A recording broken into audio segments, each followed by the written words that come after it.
आज बनाते हैं शामी कबाब। मैंने पानी लिया, उसके अंदर डाले चने। चने मैंने पहले भिगो के रखे थे। फिर इसके अंदर डाला प्याज, नमक, इसे अच्छी तरह कुक किया। फिर डाला ब्लेंडर के अंदर, इसके अंदर डाला लहसुन, प्याज, ग्रीन चिली, धनिया, चिली फ्लेक्स, नमक, और इसके अंदर डाला धनिया पाउडर, जीरा और लेमन जूस। इसे अच्छी तरह ब्लेंड किया। फिर 1 चम्मच बेसन डालकर अच्छी तरह मिक्स किया।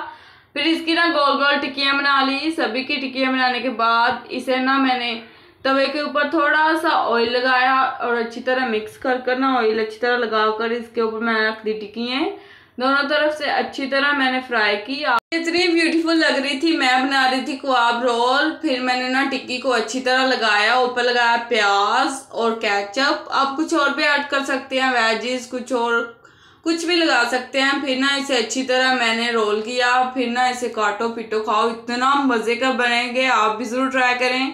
वीडियो अच्छी लगी हो तो चैनल को लाइक एंड सब्सक्राइब करें।